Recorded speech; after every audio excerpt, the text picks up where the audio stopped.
mais do Ministério do Meio Ambiente e Mudança do Clima. A palavra, Vanessa. Obrigada. Obrigada, deputado Matheus.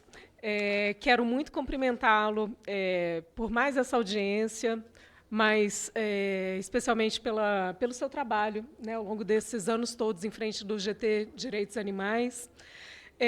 Quero cumprimentar aqui também o deputado Newton Tato, que avanços extraordinários, não só na pauta da defesa dos direitos animais, mas da área ambiental como um todo, enquanto foi presidente da Comissão da Frente Parlamentar Ambientalista. Então, muito obrigada. Vocês realmente são parlamentares que honram a causa animal e a causa do meio ambiente. Que quando a gente fala de meio ambiente, a gente está falando da vida de todos nós, de pessoas, animais, das florestas, está tudo conectado. Então, o que vocês fazem é uma defesa intrínseca da vida. E hoje eu estou aqui como diretora do Departamento de Proteção, Defesa e Direitos Animais, mas também está sentada aqui uma protetora, né? Uma protetora que, nesse domingo, a gente estava juntos, né? As colegas organizaram mais uma manifestação Justiça por Orelha. Estávamos juntos na Justiça por Tigrados. Ontem saiu a primeira sentença da história em que a pessoa foi condenada a 9 anos de cadeia, né, pela morte de 17 gatos tigrados aqui no Distrito Federal, e esse juiz ele determinou, além disso, a negativação desse criminoso no Simpatinhas, que é o Sistema do Cadastro Nacional de Animais Domésticos. Então, é uma sentença histórica.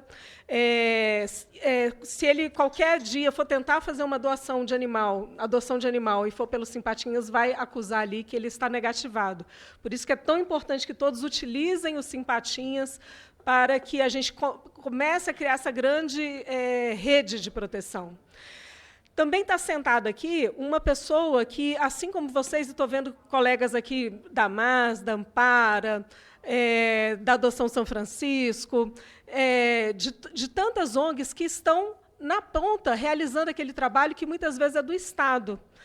Para vocês terem uma ideia, todos os anos o governo do Brasil repassa para o Distrito Federal 23 bilhões. Não são 23 milhões, são 23 bilhões é o orçamento do governo do Distrito Federal. E, ainda assim, a gente não tem aqui um sistema de resgate de animais, de apoio a pessoas acumuladoras. Então, a semana passada, a gente foi acionado uma senhora idosa de 70 anos, convivendo numa kitnet com 15 gatos. E essa senhora, a gente fez um trabalho, porque ali quem tem que ser resgatado, não só os animais, mas essa pessoa também, que também está à margem das políticas locais, né, de proteção das pessoas e dos animais. Então, ali nós retiramos esses animais, acionamos o Ministério Público, o CRAS e CREA, para que realmente, não só os animais, né, que a gente já conseguiu retirar, mas também essa pessoa tenha proteção integral. Então, quando a gente fala da causa animal, a gente fala de uma ampla gama de atribuições que a gente tem a atribuição do governo federal enquanto responsável pelas diretrizes nacionais e pela coordenação dessa política, mas você tem os governos locais também, que são os responsáveis pela implementação dessas políticas nos territórios. E como que a gente está fazendo a implementação e o acompanhamento dessas políticas? Porque as pessoas que estão no dia a dia, muitas vezes, não sentem essas políticas chegando. E aí, na lacuna dessas políticas, na lacuna dessa implementação, muitas vezes atuam as ONGs, de forma sobrecarregada, os protetores, de forma sobrecarregada, fazendo um papel que vai muito além da sua capacidade, que deveria ser ali suplementar, né, uma atuação do Estado. De forma que o trabalho do Departamento de Proteção, Defesa e Direitos Animais, criado pelo presidente Lula em 2023, e ele foi muito acertado, né, deputado Newton Tato, e cada vez mais a gente verifica esse acerto dessa decisão da criação do Departamento de Proteção, Defesa e Direitos Animais, que é justamente esse órgão de articulação das entidades da sociedade civil, junto com os órgãos do governo federal e junto com o parlamento, para que a gente possa impulsionar as políticas públicas em prol da causa animal. Porque essas pontas elas precisam dialogar, essas pontas elas precisam conversar. E em pouco mais de 3 anos, quantas coisas a gente conseguiu conquistar, né? E conquistamos juntos, porque caminhamos juntos, né? Governo federal, o parlamento, junto com a sociedade civil. Sendo que o departamento ele funcionou como esse órgão, essa caixa de ressonância, para a gente estar fazendo chegar as demandas da sociedade civil e defendendo o interesse. Então, só para vocês terem uma ideia, e o deputado Matheus Laiola muito bem ressaltou, a gente tem aqui 513 deputados, e quantos são, na verdade, a favor da causa animal? Né? E, ao longo desses 3 anos e pouco, uma das grandes tarefas do DPDA foi se manifestar tecnicamente sobre os projetos de lei que aqui tramitam sobre a questão animal. Então, todo projeto de lei que foi apresentado nesse tema, que de alguma forma versou sobre proteção animal, foi para a manifestação técnica do DPDA, que pela primeira vez na história, a gente teve, no âmbito do Executivo, uma manifestação técnica a favor da causa animal, porque veio projetos que eram favoráveis e veio projetos que eram contras, e a gente se manifestou tecnicamente contra, inclusive ajudando a direcionar o posicionamento da votação da base do governo. Então, às vezes, esse é um trabalho, e é um trabalho de formiguinha, e é um trabalho de bastidores que nem sempre aparece, mas que é um trabalho fundamental e que antes não existia. Né? Então, quantos projetos de lei a gente conseguiu evitar, né, que avançasse, que era prejudicial à causa animal, e quantos projetos de lei a gente conseguiu destravar para que realmente avançasse? Cadê a Antoniana? A Antoniana está aqui na mesa. Depois de 13 anos, né, parado aqui no Congresso Nacional, a gente finalmente, nesse trabalho conjunto, né, Governo do Brasil, sociedade civil e o Parlamento, a gente conseguiu finalmente aprovar o fim dos testes cosméticos. Então, realmente é um modelo que dá certo. E, junto com isso, a gente tem avançado. Até o final de 2026, nós vamos entregar, pelo Governo do Brasil, com apoio dos aportes das emendas parlamentares, 675 mil castrações, e mais de 1.200.000 cães e gatos estão registrados no Simpatinhas, que, aliás, dia 17 agora, completa 1 ano de existência, né? O primeiro ano de aniversário do Simpatinhas. Nós conseguimos aprovar o financiamento direto para ações da fauna. E isso eu quero... que bom que o deputado Newton Tato está aqui, porque a gente tem que fazer esse agradecimento público ao deputado Newton Tato. A Lei 15.143 de 2025, no futuro, essa lei ela vai ser lembrada como a certidão de nascimento do SUS animal. O que essa lei ela fala?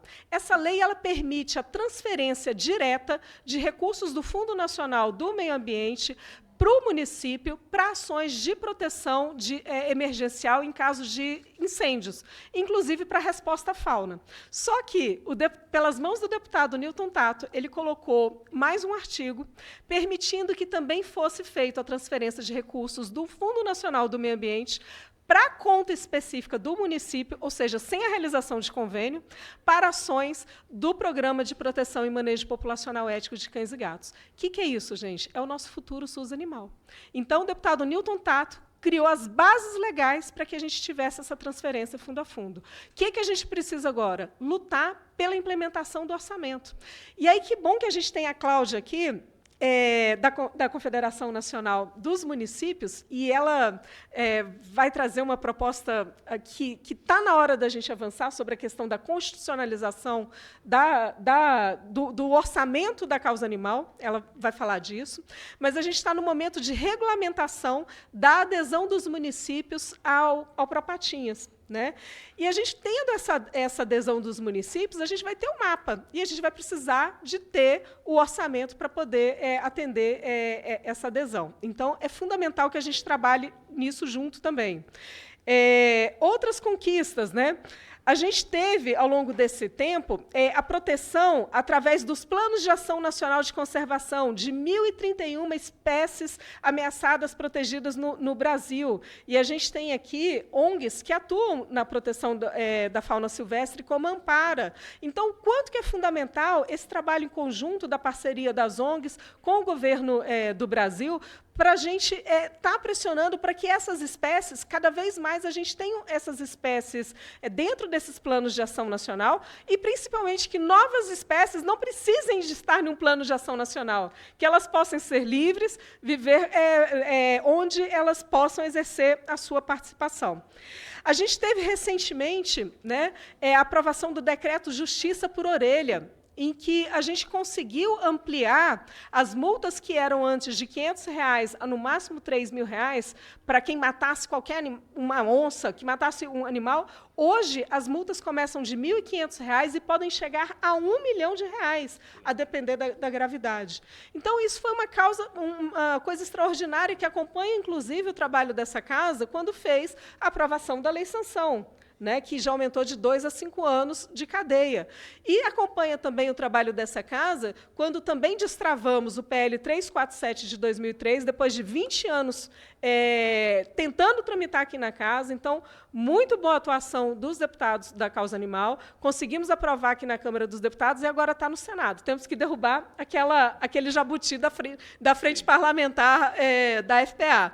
Mas, se Deus quiser, a gente consegue reverter isso e vamos já aprovar no Senado, né? Porque aí você tem ampliação dessa penalidade também para os animais silvestres. Nós conseguimos aprovar a EPAMB, né, a Estratégia Nacional da Biodiversidade, e, dentro dela, aprovamos 25 metas nacionais para a proteção da biodiversidade e da fauna. Nós aprovamos também um trabalho, né, do Governo do Brasil, junto com o Parlamento, o Tratado do Alto Mar, com a proteção de 64% das áreas do oceano. Então, o que isso representa, né? A gente tem aqui a Sea Shepherd, né, que é uma ONG que atua, mas também ampara, e várias outras que atuam na questão dos animais dos oceanos. Olha o impacto disso para a proteção da biodiversidade marinha. Nós tivemos a retomada da atuação do IBAMA, o IBAMA e a área ambiental como todo, que vinha sucateada, né, e que voltou a receber concurso público, investimentos, orçamento. E, graças a isso, a gente teve 97.402 animais silvestres reabilitados e devolvidos para a natureza nesse período, né? Esses dados é até fevereiro de 2026. A gente teve atuação também na área de fiscalização, mais de 24.000 animais apreendidos, né, vítimas aí, do tráfico. Então, todas essas ações, e não vou me deter, depois a gente disponibiliza, talvez, eu não sei se tem como colocar, um link para a Semana Nacional dos Animais. A gente fez uma publicação, tem 91 páginas essa publicação, só com as entregas do Governo do Brasil para a proteção da fauna, defesa e proteção dos direitos animais. Se tiver, depois a gente disponibiliza e coloca o link para as pessoas baixarem. De forma que esse trabalho ele só é possível porque ele é feito em ressonância com a sociedade civil. E a importância da gente ter o governo do Brasil, que trabalha e que anda junto com essa sociedade civil e trabalhando de forma articulada com o Congresso Nacional. De forma que, Cadu, muito obrigada por vocês serem essa fonte de resistência, esse trabalho seu, dessa tentativa sua de organizar realmente as ONGs, tem um protagonismo muito especial. Porque uma coisa é você fazer por você, por si, você ter só, né, e já é muito. Agora, é um trabalho extraordinário, esse que a FEBRACA identificou, de como que a gente vai apoiar as ONGs, levantar as ONGs para que possamos juntos caminhar. Então, vocês estão revolucionando, criando, eu digo assim, um verdadeiro exército do bem, né, em prol da proteção, defesa dos direitos animais, e é um trabalho fundamental, e da parte do Departamento de Proteção, Defesa e Direitos Animais, lá do Ministério do Meio Ambiente, do Governo do Brasil. Contem conosco, estaremos par e passo caminhando com vocês no fortalecimento da sociedade sociedade civil, dos projetos aqui na Casa em proteção, defesa e direitos animais e, sobretudo, no fortalecimento e na criação de políticas públicas de Estado, para que cada vez mais as instituições de Estado atuem e cumpram com seu papel para que isso não tenha que recair nos ombros da proteção das ONGs e dos protetores animais. Muito obrigada. Obrigado, Vanessa. É inegável o avanço, né? A gente quer muito mais, né? Mas, infelizmente, não é na velocidade que a gente quer. A gente gostaria de ter tudo isso aprovado que a gente está discutindo aqui, mas aí depende do Senado, depende da sanção, depende de conversa, de negociação, mas é inegável que nos últimos